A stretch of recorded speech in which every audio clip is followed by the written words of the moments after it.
But I've got to do that. No, that. I buggered it up already. Okay, I'm talking about insurance issues now, as seems to happen all the time with... before I start, I don't mind if you ask me questions while I'm going, but apparently with the inner country folk it's not so easy, so I'll try to finish and with about 5 or 10 minutes to go, and then fire questions at me if you like. If you've got anything burning to ask then fire away during it if you really want to.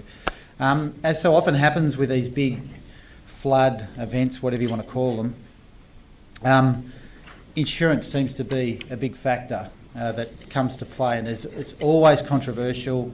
You know, it's been happening for years now, that there's been insurance issues arising out of big storm/flood events, and in particular whether people are covered for flood. What's a flood? What's a storm? Do you have enough cover? Have you got fixed price cover? Have you got replacement cover?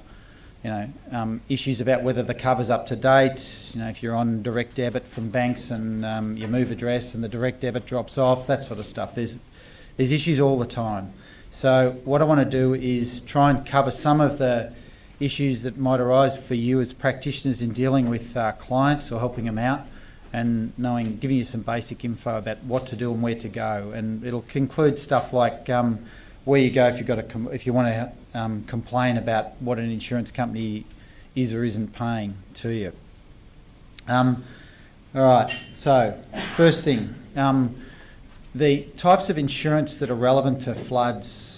There are two main types that are relevant, which are the controversial ones, and this is an often misunderstood thing, that it's not every type of insurance that you may be able to claim on that's going to be caught between this dilemma about whether it's a flood or a storm or whatever. The main two are home and contents insurance, which covers homeowners and tenants, and business insurance, which covers business owners, people who are renting business premises, covering their stock, their equipment. Business interruption insurance, which is loss of profits, turnover, that sort of stuff. Most of those policies have or may have cover for storm, but not cover for flood. That's the issue. I'll get into that. Home and contents, as I say, that's a big one. But, for instance, this is not relevant to, which is not commonly understood, motor vehicle insurance. If you've got motor vehicle insurance which covers your car, comprehensive insurance, you don't have to worry about a flood exclusion. There aren't any. Well, I don't know of any anyway. So you're covered for flood. You're covered for damage, whether it was caused by a flood or a storm or whatever, for motor vehicle if your car floats away or gets damaged. Then there's boat insurance. Well, probably not surprisingly, boat insurance doesn't have a flood exclusion, although I don't know. And then the other type of issue that arises, I suppose, is that the people have died in the events that have occurred in Queensland. So life insurance is an issue. People who have become disabled from it. So income protection, total and permanent disability cover, that's they're at issue. Getting access to your superannuation. Some of the super funds have been out there telling people that you can get access to your super to pay off your homes or fix them or whatever. A lot of that information's been very inaccurate. They're relevant issues, but mind you, they're not strictly insurance issues. So I'll be talking about briefly those, but mainly concentrating on the home and contents insurance and the business insurance primary issue, which is about are you covered or not. So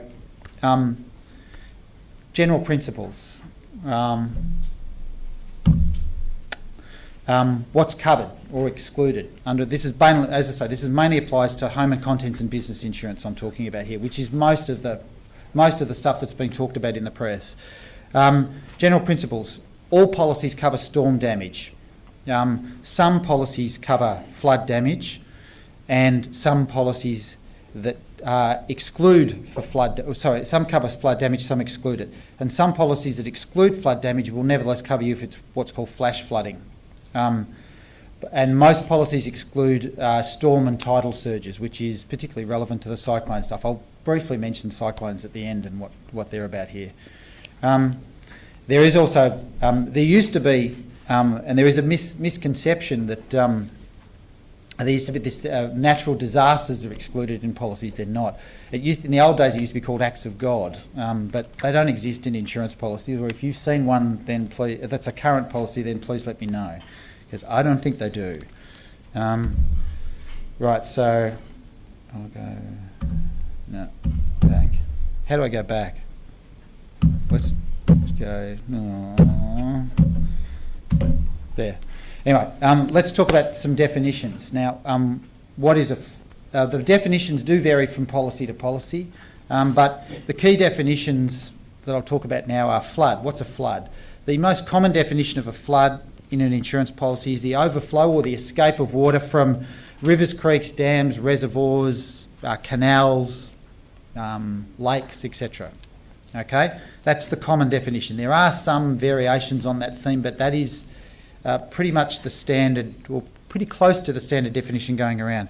And in fact, you might have seen some stuff in the press about introducing a standard definition across all policy terms. And in fact, there was a meeting going on today in Canberra with government officials and consumer representatives over trying to come up with, or setting in place something to come up with standard definitions in this area. And the Insurance Council of Australia, which is the peak body for general insurance companies, they seem to be, at last, interested in this concept. They were sort of interested in 2008 and put something to, and went to the Australian Competition and Consumer Commission with an idea of coming up with a standard definition of flood. And because it was anti-competitive, because it was a whole bunch of insurers trying to come up with something agreeable, they had to get the permission of the ACCC to do it, which is because it's otherwise anti-competitive behaviour. The ACCC came to, and what they did was they said, we want to come up with a standard definition of flood, and this is the proposed definition we had. The ACCC came to the consumer movement and said, what do you guys think of this? And we said, well, there was a group of us met with them, and we said, yeah, we like the idea of a standard definition, but the definition they've come up with is no good. It was very, very broad-ranging definition, and it was written by lawyers, and it tried to cover off every possibility. It was written in partly the first part language, and it was anyway. From our point of view, it wasn't appropriate, and it's not. This sort of definition I'm talking about was a lot more than that. But anyway, as I say, for the most part, insurance policies, if it's the overflow of water from the natural confines or the normal confines of a river, creek, dam, etc. On the other hand, storm damage, there's a bit more variation in the definition, but the standard definition is damage caused directly by rainwater or wind damage. So rainwater that causes a hole in your roof, or wind that blows the top off your roof, that's storm damage. Or more importantly, I suppose, local runoff, which is runoff from the inundation, from the streets, gutters, or stormwater drains. Okay, so quite often when you have a massive downpour, there's ponding of water or water rushes around the local area, around local streets. That's stormwater damage, as distinct from flood water, which is where the water comes from the rivers or creeks. And I'll talk in a bit about where I think the instances that have occurred in Queensland fall within that. The other relevant definition is flash flooding.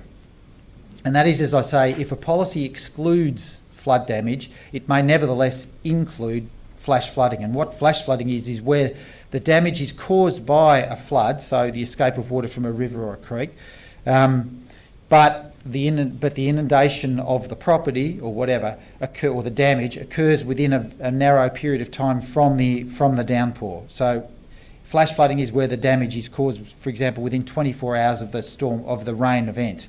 Or maybe it's up to 72 hours, but it's that sort of narrow timeline. But if you have a sort of a big time delay between the downpour and when the water escapes from the river and inundates homes, that ain't flash flooding. That's river. That's flood. And under some policies is excluded. Tidal or storm surges. That's the action. It's usually the action of water from the sea, high sea water, tidal action, or a tsunami. So tsunamis are out. For example, storm surges or tidal surges like was experienced in far north Queensland with the cyclones, damage caused by that, if it's excluded under the policy, out. And it is excluded on just about all policies, tidal surges. Because I suppose, given what happened in 2005 in Southeast Asia, insurance companies would have been completely bankrupted if they weren't if that sort of event happened in, I don't know, America or whatever, that would be such a huge payout that the insurers take the view they can't cover that. All right? So, they're your basic definitions. Now, there are, I don't know whether you got that impression from looking at the media or seeing the media, but that's basically what the issue is. And so what you get is the controversy in cases is the damage caused by a flood or a storm. Now, in a lot of cases, it's actually fairly straightforward. So, for example, from all the material I've seen, and I'm not a hydrologist, so I haven't seen all the reports yet, but they are starting to come out. Most of the damage that occurred in Brisbane was due to a flood, and the reason for that was that the inundation that led to the flood occurred days before and occurred upriver. It was the Brisbane River that flooded, and when the water came down the Brisbane River and hit Brisbane and inundated the suburbs or houses in suburbs, that's caused the damage. For the most part, there will be variation. There will be cases where that's not the case, where homes were in fact inundated because it was torrential downpour and there was local inundation from the downpour without the escape of the water from the Brisbane River. But generally speaking, a lot of the damage in Brisbane would be due to flood water. If you contrast that, for example, to Toowoomba, where there was, from what I saw, there was a massive downpour and all the water started flowing down the streets. That's what would ordinarily be called local runoff or stormwater damage, or storm damage. So that would be, as a general rule, come within a definition of storm, which would be covered under just about all policies. Flash flooding, the example of flash flooding might be what we saw in the Lockyer Valley, which was you had a massive downpour and it did cause rivers to overflow, but really quickly, and it caused this massive inundation to areas within a very short period of time. That may be an example of flash flooding. Now, the caveat on that is, I'm not trying to tell you that any particular client you've got fits those scenarios. You've got to look at each case on its merits, and it's these funny creatures called hydrologists who are the experts in this and make the calls on these things. So that's the real controversy happens where you have a combination of both, right? So, for example, if you have the rain event and then you have local inundation or local runoff, and houses may get inundated a little bit, or the water might be lapping on the front door or come through the front door a little bit, and then some hours later or some days later, whoosh, in comes the rainwater, or in comes the flood water from the overflowing Brisbane River.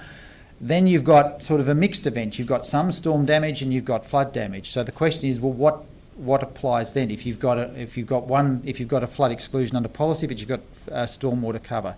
Now, I could give a whole seminar on this issue, but there is a thing called the doctrine of proximate cause that governs what is covered and what is not. And basically, the doctrine of proximate cause says that if there are two proximate or causes of the event, one of which is excluded under a policy and one of which is included, the excluded event applies. So therefore, if it's a combination of stormwater and flood water that is the cause of the damage, and you've got a flood exclusion under your policy, you're out.